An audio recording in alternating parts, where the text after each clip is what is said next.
Good evening from Yummy BTV. Wishing you all well today. Sending loads of love as usual. Just before I go and shake a leg on the dance floor tonight. I did it last night. I bloody loved it. I swear down. It's good being with all the girls, isn't it? Sending loads of love to you as usual. Right, I'm going to clarify a few things up. Just so I'll show my face today, right? Micky Mac RIP. Right, Uncle Yummy has to pay his tributes and his respect there.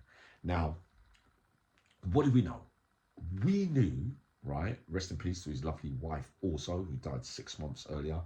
Mad in it, this life.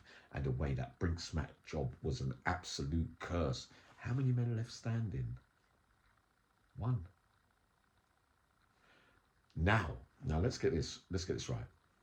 Every single big name villain from Liverpool to Manchester to Leeds to Birmingham to Bradford to Nottingham to London especially, and the surrounding counties, all had one common theme, that Micky Mac RIP was the big don, was the one that they all said when he was away, when he got out, when everything was thing, the one thing they always said, yeah, I just got to go and ring Micky, from Roger to Kev to whatever, every single person, right, Tony, all of them, all the big names that ever existed from that life, they all say the same thing, that Yummy, nah, it was Micky Mac RIP.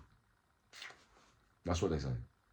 So a sad end. Again, you know, life's the way it goes with this life. Also, we know that natural causes in the end, probably sad as well after losing that great wife of his that stayed with him arm and lock for a long time. We pay our respects to young Micky as well, of course. But in general, you know, what is the real founding? Because they're putting up there saying, yeah, that the nutter Micky Mac RIP, but nothing could be further from the truth though, because Micky Mac RIP wasn't a nutter really like that. Why did everyone used to listen to him then? They're not going to really listen to the words of a nutter, are they? So yeah, the nutter dies. They put in the social media thing. That's not how he was, because when he said stuff, all of them lot around me will go, yeah, Mick, yeah, I see that. That's right. So everyone, there's not one person that exists that doesn't say that Micky Mac RIP was a proper geezer. That job in general has been a curse. You know what I mean? We know everybody, there's different, it's common knowledge. It's not like I'm telling you anything that nobody doesn't know. We know that there's a lot of, every single person that participated that, depending on who got out first and who got off first, yeah, grabbed a bit more than, and so when you're away and you're doing a 20 stretch and whatever, we know that you nick bits and bobs and all that, and there's going to be a lot of disgruntled people, because that's what that life brings, especially with big crimes. We've already seen it since I've been out. We saw with the deposit thing, 53 million, we know that Paul Allen had to pick up a few bullets. We don't know if that's related, of course, but we know that those jobs in general bring a lot of trouble. And a lot of people that feel hard done by having participated or been on the fringes of it don't get what they thought they were promised or what they deserve. Yeah? So I'll remind you all today, and I promised you that I would do that because I was down for a few weeks. I have to pay my respects and my tributes to Micky Mac RIP. Of what is, I didn't even realise it was 70. The time goes so quick. I swear down, we're only here for a short time. I know you think these legends, everybody lasts forever, and there's some crowning glory in being the way in that name game, or you know, the true crime world. You think that everybody lives forever. Nah, no one's infallible. No one's invincible. In the end, we all got to go there, I'm afraid. You know what I mean? I was watching a Western the other day, right, while I was doing my thing, right? And I remembered Paul Newman. It was in a cowboy called, hold on, a man with no name or something. And he come back, Paul Newman, and he surrounded the 3 Mexicans. And they asked him, they said, what did you come? And you know what Paul Newman said? He said, everyone's got to die sometime. It's all a matter of when. He drew the gun, but everybody died. But he was realistic because he knew that the game he was in, he knew that just because he had many victories and whatever, he only takes one time before it's your time. You see what I mean? And whether it's through that life in a violent way or whether Sod's Law catches up with you and it's your time with the length of time and life that you've lived, that you have to, it's your time, isn't it? You can't, what do we do?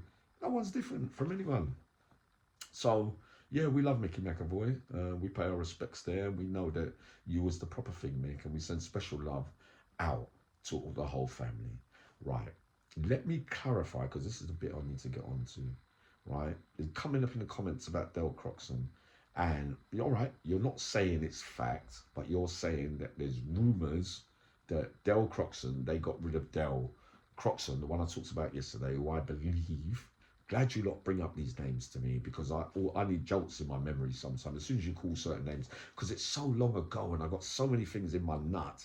I forget some of these names that I met along the years, and then it registers, and then I think about it for a day or two, and then I remember how they actually was, and I remember what I saw.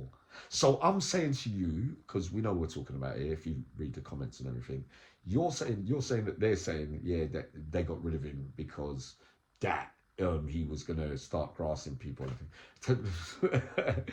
Don't fucking make me laugh. Let me tell you something, right? You can't believe that. You can believe that if you've never met him. Yeah, I understand that. But when you meet him and you see how he is, there's no way he's getting murdered because of that. No, because you know that he's not like that. That ain't going to happen that way there. He's the last person, the way his appearance is, the serious nature, the way that he is, there's no way that he is going to lock anybody up. Don't come and... So I'm just telling you, I'm not saying that you're wrong for telling me about the rumours. I'm saying to you, there's no way.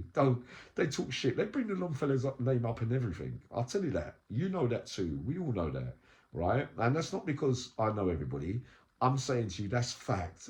Those that met Del Croxon will tell you that's not what they were worried about. Shut up, man. There's no way.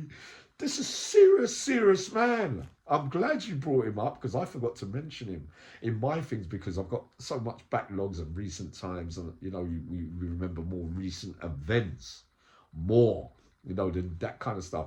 But there's absolutely no way. I look at Del Croxon the way, and I obviously Tony Argent's my brother.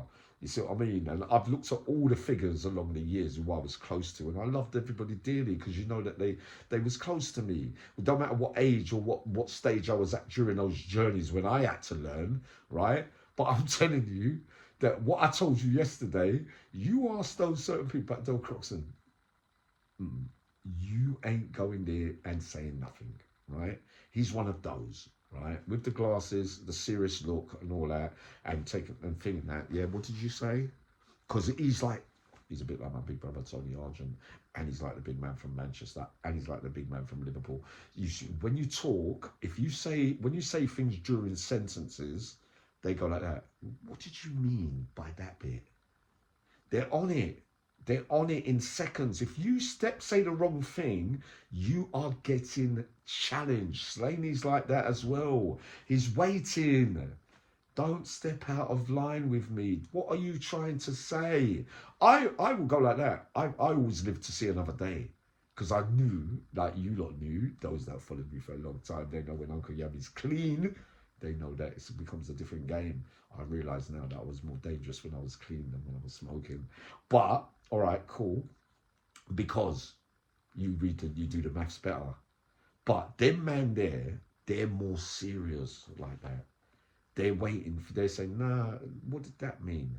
They're more on the job. I would go like that. All right, cool. I'll let that one let you say that because I know that I'm not ready for quite that today because you're bringing that challenge on. So I leave it for 2-3 days time. What I used to do, right? One of my favourite ones, Tony Argent used to say it. Jay, all of them, the big people, they used to say it from that life. They used to say, Yammy, you make me laugh. Because when people say something, when they used to give me things, and I used to put up with little talk, Yammy, man, you diss me. You never did that to me. And I said, all right. But you're still giving me the things. So I'll say to you, All right, cool. I'm not going to argue back because I got what I wanted at that time. But then 6 months later, 9 months later, they phoned me today. They reminded me. They said, don't you remember, Yami, when you used to go knocking back on the doors when you got clean? And you used to go, yeah, last year you said that and this and that. You know what I mean? I was saying to Uncle George today, and George was laughing because that's how it used to work with me. Because it's not what matters to you at that time. But because them men live differently from me in the boob and do it, and they're always on point and they're not getting out their nuts, they're doing it straight, and they say, I ain't gonna do that because I know they're gonna think that of me and all that. So I want to their personal and image is more important to them rather than going down into the gutter. You know what I mean? And being, sad souls like many of my followers are. Some of us are, with the traumatization of things that have gone in life, and then we think we're no good, and we think, what, we don't want to live, let's just do that. We don't mean nothing to nobody, we're worthless, and that our self-esteem goes down. Yeah? But no, them man, they will hold strong. When you were saying the other day, you said, yeah, but Yami, Tony said he took this and that thing. No, he never took nothing in the Cat A's. He took what he said he took on James English. That was after he left the Cat A's, when he wasn't on the main stage. That was when he got relaxed and he knew that he was coming down in category and he's getting ready for the roads, because he had to plan for that. Like many of those lifers that are out now, that are around me, they had to play it smart.